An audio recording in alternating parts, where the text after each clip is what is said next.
The wide receiver rotation, what's it going to look like coming up today? Plus, Travis Kelce and his injury on Locked On Chiefs. From the land of the free and the home of the Chiefs, this is the Locked On Chiefs podcast. Everybody is Locked On Chiefs, part of the Locked On Podcast Network, and that means your team every day for free on every platform around the globe, whether you're live with us right now on YouTube, where you can like, sub, and hit the bell, or whether you jump over to Spotify, Apple Podcasts, any audio platform. We are free and available 5 days a week for you, our everydayers. We very much appreciate you. Sometimes you're going to get bonus content from us as well, and you can get even more content if you join the text line at 816-357-8781 and get in on the goods. I'm Ryan Tracy, founder of Rogue Analytics and Performance Consulting, NFL33.com, as well as RGRfootball.com, joined by my partner, Chris Clark of ChiefsCorner.com. Go get all that information there. Chris is doing great tracking third down in particular this season, as well as all the cap metrics. You want to get that information. We have more from what happened against the Vikings. What is this short week turnaround going to look like? What is the fallout with the Travis Kelce and the rest from that game last night, and who performed well? We're going to start today with the wide receiver rotation. It doesn't look like right now, as of Monday's conferences, that it's going to change much, does it, Chris? No, it really doesn't. And in a lot of ways, it kind of makes sense. I understand that a lot of people are frustrated. You look at MVS, you look at Sky Moore, who do not have very good production when it comes to yards per route run. And I get the frustration because you see Justyn Ross go in there for 6 plays, get 4 targets, and get 2 big catches. Of course, he had the 2 drops too, so you need to remember that. But, you look at yards per route run. Right now, MVS is at 0.41 for last game. Sky Moore at 0.48. Definitely not what you want to see from 2 players that are playing a ton, but it's going to be one of those things where it's going to continue to change week to week, and we're going to have to wait and see what happens. I will say average depth of target is interesting to look at as well. Justin Watson off the charts at 29. Yep. He has a machine in this offense. And that's where it comes back to, right? Like, you have to have some yin and some yang, right? You have to have the deep target guys, and you have to have the guys that are, I don't want to say chain movers, because that carries some kind of old school negative connotation that I don't think is legitimate. But that is kind of the way that this is going right now. They're taking strikes with Watson in particular, with MVS occasionally, and that really seems to be about it. That has to maintain, because you have to have that ability in the offense. But that means those 2 guys are going to continue to get reps ahead of the guys that everybody else wants to see, including Justyn Ross. Yeah, and Justyn Ross had an average depth of target of 10 yards. So it's not like he was getting short depth of target passes either. He just was he dropped the 2 that he should have caught, and he did end up with the only 2 drops on the day, which, if you look at it overall, I think you got to feel pretty good about where Kansas City is drops-wise, considering how they started the season off. Obviously still not where you want it to be, but for the season, I think they have a total of, 8 or 9 drops. 2 of them were yesterday. Yeah. By Ross. Definitely, like I said. Sorry, go ahead. Registered. I'm just backing you up here. Only guy who did register dropped yesterday. So it does seem like it's cleaning up in general across the wide receiver core. And I think, honestly, there's just going to be an asterisk on Justyn Ross's name all season long, because he's so new, and these are his first games. So I think that's probably more of the expectation now, that you don't see it from Tony and you don't see it from Sky Moore, and it becomes to the point where maybe next season we'll see a steadier Justyn Ross. But you got to take that negative with the possible positives because of what he brings to the table. Absolutely, and I'm not trying to call you out, Todd. Todd made a question. He has to eat crow because he was not excited about Watson. Not trying to call you out, but I will say there's a ton of people that have to eat crow when it comes to Justin Watson. A lot of people wanted him gone, and I get it. He just didn't look productive early in the preseason, but it's obviously that Mahomes trusts him. You look at the throws he made to him. The second one where he threw it up basically as a jump ball, that's a situation where he doesn't do that very often. He gave him a chance to go get it, and Watson made a great play over the CB. Yeah, it's like it's game time. And by the way, folks, we are brought to you today by Gametime.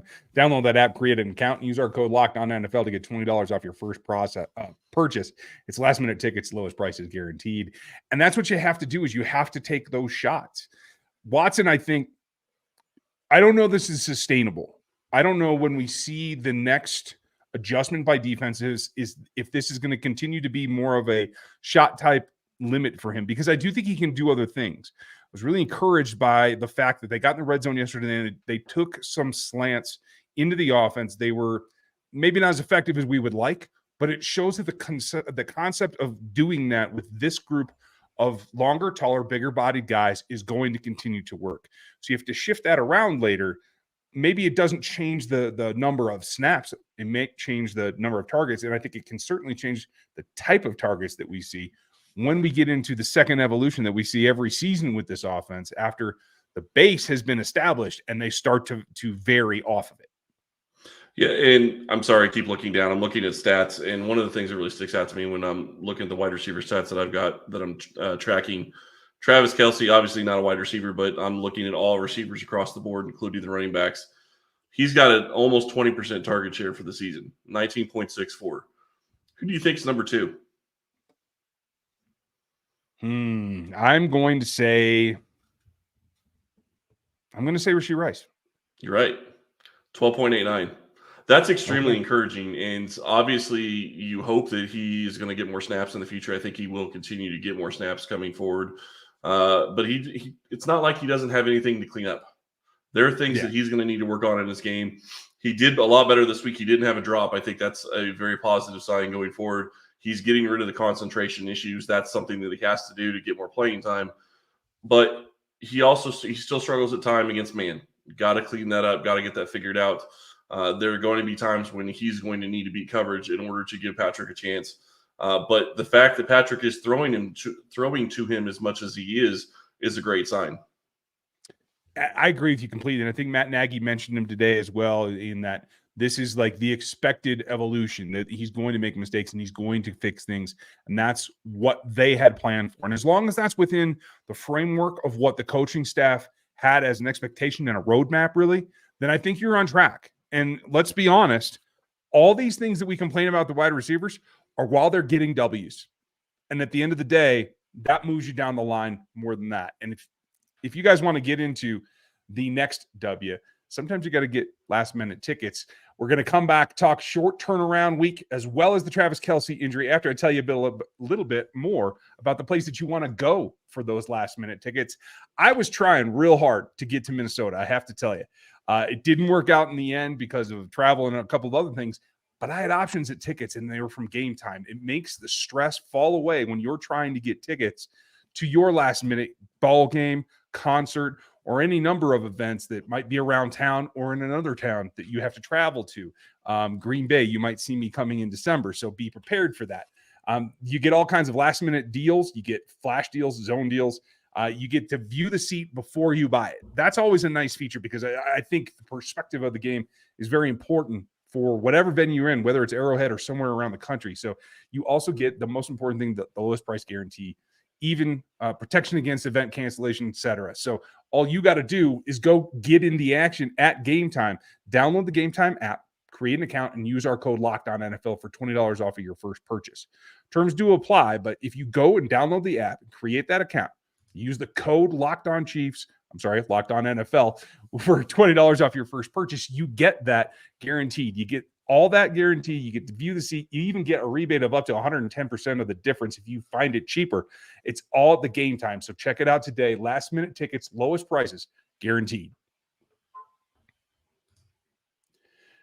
The other guarantee outside of, what's that phrase? Death and taxes. And then there's going to be Kelce. There's going to be a little bit of flavor or drama sometimes, and there's going to be a gutsy performance. And I think that's what we saw, maybe more so than I let on in our post-game show. And folks, if you missed our post-game show, make sure you get liked and subbed here on the channel, because we go live after every ball game, give you our fresh perspective. We come back on days like today and we break it down further after a little bit of review as well. And what I glanced over probably last night was the fact that Travis got back in and was almost shook the whole injury off. And yet when we hear today from Adam Schefter and some other people that, yes, like my original concept of that, it might not be a slam dunk that he's ready for Thursday, that still exists. And those two things in juxtaposition are somewhat troublesome. So I apologize that I didn't go over that more last night for you guys. It was a significant comeback within the ball game. Kudos to Travis Kelce. But you get on a plane, you sit down, it stiffens up, it swells, you have to go to treatment. That's what today is about. When the injury report came out today, and it is just a simulated or estimated, Travis Kelce would not have been able to participate. And that tells you something. So I think it is very much still going to be up in the air whether Travis can play this coming Thursday against the Broncos. I would agree with you, but I think the more important thing from that report, and I'm not saying that Kelce isn't important, he is obviously, but we also saw some other injuries at the end of that game with Drew Tranquill and with Mike Dana, and both of those guys would have been full participants today in practice had they had practice. And I say that's more important because to me, looking at the way Travis Kelce played yesterday, I kind of already thought that maybe he wasn't going to be available for Thursday. And it's more of the fact that of exactly what you said. When you get into a plane and everything starts to swell, the adrenaline goes away. You get away from the painkillers that you probably took when you went into halftime, and that is going to become an issue. Now, can he gut it out? Can he do it? I'm not going to put anything past Travis Kelce. He's going to want to be on the field for that game. But it's also possible that the Chiefs look at it and say, look, he doesn't play against the Broncos. He sits a week and a half, and we have a fresh Travis Kelce kind of a little bit against the Chargers the next week, which is going to be a huge game. So wouldn't shock me to see Travis miss this one. Obviously, extremely important to the offense. I think the Chiefs' offense can get it done and get past the Broncos without Kelce. Yeah, I have to agree. And kudos to Mike Dana. Obviously, you get a lot of fanfare because you're Travis Kelce. Mike Dana got hurt on the very last play of the game. Didn't get to see much of it. You know, if you were watching through the whistle or through the end of the game, you might have seen a little bit. But whenever you have a rib injury, it's hard to get around and it's difficult to get over. If it's just like a pulled intercostal muscle, that's not that terrible. But if you actually have rib injuries to the bones, even the slightest thing is bothersome. And to be able to practice the next day, even if it is simulated, that's fine. We'll see what happens tomorrow. It is a very short week. We're going to talk about what that means coming up here later in the show. But if we take a step back of what that did, Travis Kelce obviously gave a boost to the offense. Mike Dana had some great plays for the defense, but he was not alone. And I do think we need to kind of go back over some of the performances that maybe we didn't tout enough last night because it was very, very evenly distributed, in my opinion. I specifically brought up the pressures that Trent McDuffie was able to create. Well, George Karlaftis did as well. Was he able to hit the quarterback as much? No, but Mike Dana was, and Chris Jones was. They each, all four of those guys, had 3 pressures apiece, and everybody but Karlaftis was actually able to hit the quarterback. Now, George has a hamstring thing going on as well. I believe he was listed as would have been a full participant today as well. Is that correct? Nope, limited. Limited, okay. Yep, he and Bolton are limited, along with Matt Dickerson, who didn't play. So still possible without Nick Bolton, but we'll see.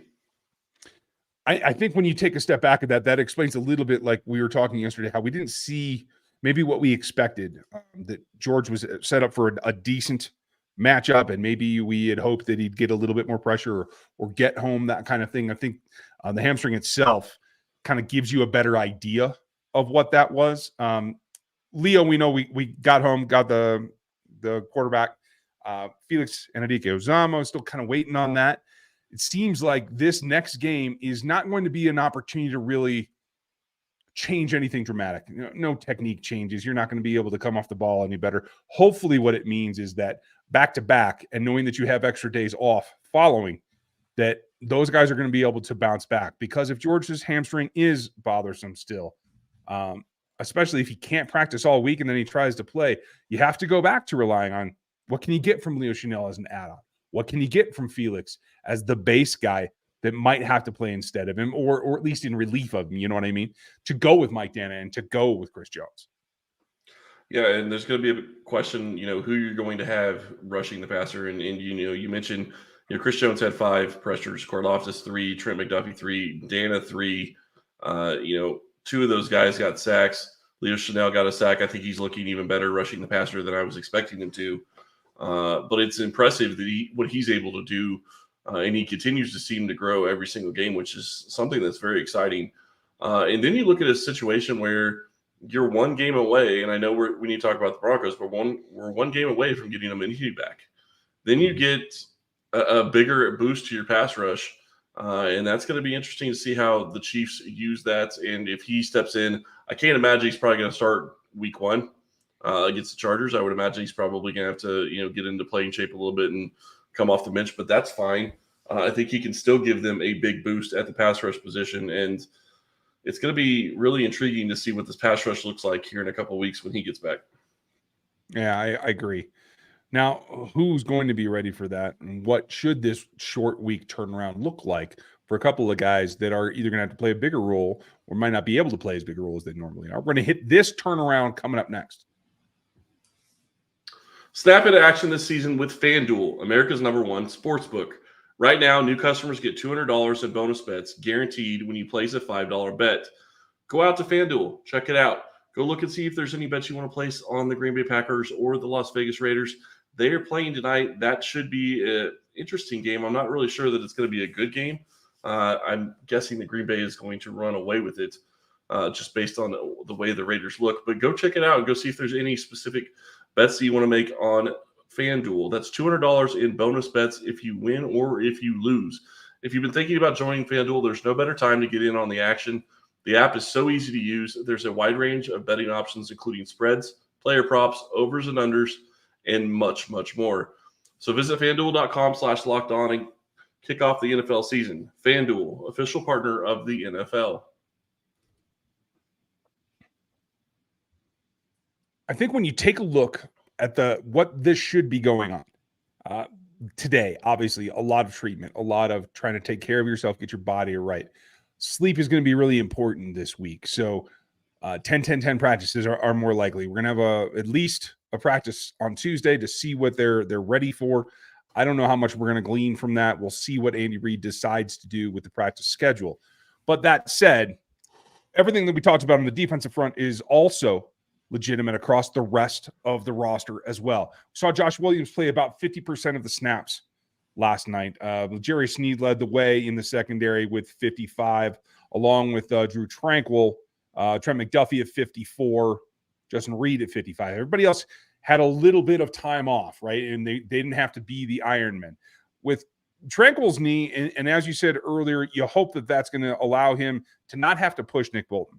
But first and foremost, do you think this is the week that they forego this game against the Vikings in order to have him here for the Broncos?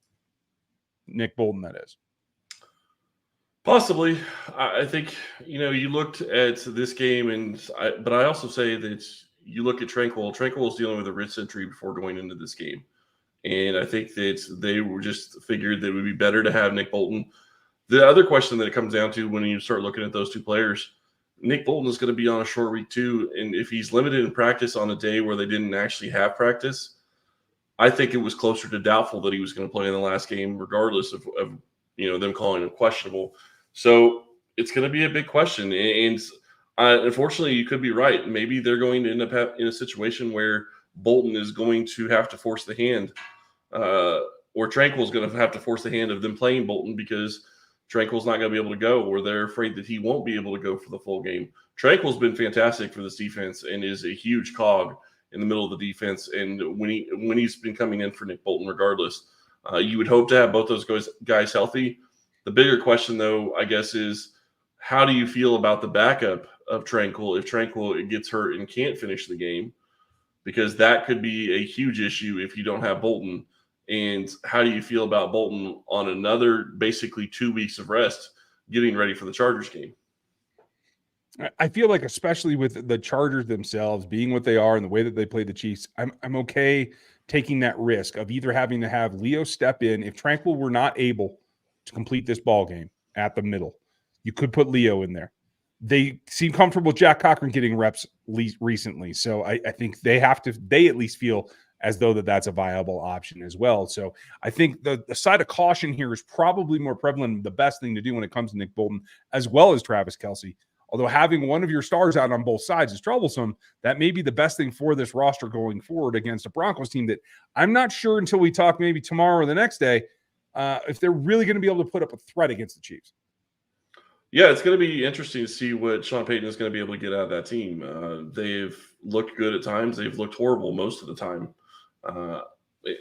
It's one thing, and there's people out in the media right now saying that Russell Wilson is outplaying Patrick Mahomes when the records couldn't say anything further from the truth. It just goes to show you can't just look at stats. You have to look at how they're playing in the game and when they're getting their yards. I think Wilson is getting a lot of yards late because the Broncos are trying to catch up, and I think that is inflating the stats. But he had a huge fumble that cost them horribly yesterday. So that game is going to be intriguing to see what Kansas City's able to do. I expect that they're going to have a good game plan for the Broncos. They know that team. This is a game, though, where if you really want to do something that you're not used to doing as a Chiefs offense, this might be a game where you give Pacheco the ball 25 times and you give McKinnon 10 carries. And I know that sounds like a lot of carries, but the Broncos have given up almost 900 yards rushing in the past 4 games. They're susceptible to the run. And for everybody out there saying that Clyde is not doing anything on offense, I don't necessarily disagree with you.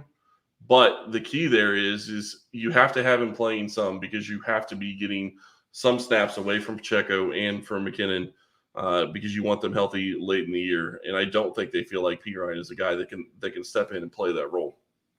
Agreed. And I'll give Clyde credit in a different area. When you take a look at the blocking schemes from yesterday, all the offensive linemen, which is kind of a departure from what we've seen early in the season, every single one of them played every snap at 66. They played together as a unit. The only guy that was in that group within their grades on PFF, meaning that they didn't give up any gross pressures or anything like that. There were a few pressures yesterday, clearly, and there was a sack. It happens. The guy that was in there amongst the grades of the offensive linemen, clearly above all the tight ends and all the wide receivers, was Clyde Edwards-Helaire. So doing some work there, maybe it's an unseen piece of the offense, but it is contributing and it is up there with trying to protect Patrick Mahomes. And we all know that that's what makes this world go around. Absolutely. And if he's going to step in and he's going to do that kind of thing, I think you have to be happy with it. And you move on and you let him play his 5 or 6 or 10 snaps, whatever it is. Maybe you don't have to be handing the ball off every time he comes in, but there's a reason they're spelling Pacheco. There's a reason they're spelling McKinnon. They know that this is a long season, and those guys are going to be the workhorses when you get into the playoffs. You need to have those two healthy. Yeah, there's no way around that. So the rest of this week is about exploring health. It's about getting that game plan in. We know the Chiefs, and we know that they prepare ahead of time. They ran at least some plays for the Broncos last week in practice as well. They will be prepared. Night game, short week.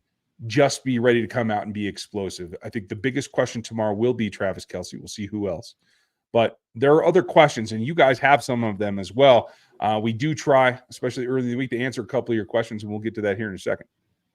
Really quick, though, the thing that sticks out to me, 0 penalties from the offensive line yesterday. Better knock on 0. That's all you can ask for. I mean, obviously, you want them to keep Pat up, and there was 12 total pressures. There's a little bit more pressure than you'd want. But at the same time, I think that they played pretty well, and, you're looking at a situation where I think if you can get that kind of game from the offensive line most of the time, I think you're going to feel pretty good about it. Agreed. So when it comes to questions, I think the pertinent one, also from Todd from earlier, is what is giving Sky issues? Thought that this would be his year. And I think we all kind of felt like that, especially the way that it was talked up preseason. But I will tell you this. If you missed our film review over on RGR Football, make sure you go check that out from last week, because Sky Moore is getting open. He's getting himself, even against Sauce Gardner in particular, a play where he actually had a go route on him. Ball wasn't delivered for whatever pressure or other reason. There are still opportunities there. And I think for right now, it's just that there are other reads ahead of him at this point. And I think part of that was due to the Kadarius Toney injury. Chris, you correct me if I'm wrong, but having to kind of fill that role partially, I think that kind of set off the development, and we have to get back on track for that for Sky. Well, and you have to also look back at what we were talking about yesterday on our show right after the game. Matt talked about it. You start looking at all the targets that they're getting, guys, and you have Travis Kelce who got 11 targets yesterday. Rashee Rice is getting 5 to 6 targets, 7 targets a game. You bring in a guy like Justyn Ross who gets 4 targets. Right there, you're already at 20 targets. That is going to be an issue. Even if you're throwing the ball 40 times, you're just not running enough plays. Kadarius Toney, I think, had 6 targets yesterday. That gets you to 25. So then you're sitting there with the rest of your offense trying to figure out where you're going to take the ball, where you're going to throw the ball. And Sky Moore just hasn't had those plays. I think one of the things that you pointed out earlier, he tried to step into the Toney role to an extent. And I don't think that they've been bringing back the packages of Sky Moore. I thought I've seen him open several times. And I talked about this, I think, yesterday. The play where Travis Kelce catches that touchdown on the second drive in the second half, Sky Moore was wide open on his side of the field. He had his guy beat, but he wasn't the read. And I get it, but it's not like he's not getting open. It's just not his play call at that point. Yeah, I agree. No way around it. We have a question from Red Hood as well. We will grab this one. It feels like the rotation at wide receiver needs to be shortened as it appears nobody's getting in rhythm with Mahomes outside of Kelce. And while I understand where you're coming from, I do think that's part of the process too. I think they're doing that by having packages for players. Part of the reason Justyn Ross isn't in there every play is because they have a set package of plays that they're running for him to be able to show off what he does best and to show them that he can understand where he's supposed to be. There have been some flaws in his game through the early part of this season about understanding where his route needs to go or where he needs to be positioned. And I think that that's coming along. So I see what you mean. I wouldn't mind it settling down and focusing a lot on Rashee Rice. I'm going to double down on that this week, just like I did last week. But now I think peppering in not only Scott, but Kadarius and Ross, I think that has to start happening a little bit more and maybe a little bit less of the predetermined packages. And I guess the other thing I would say when looking at this and looking at what the Chiefs do, I don't think Kansas City really cares right now, to be quite honest. And I say that because they're looking at what are they going to be doing in January and February. All they care about is getting ready for January and February. They're 4-1. They're atop the AFC. And granted, obviously that can change with one loss, and I get that. But they're right where they want to be right now.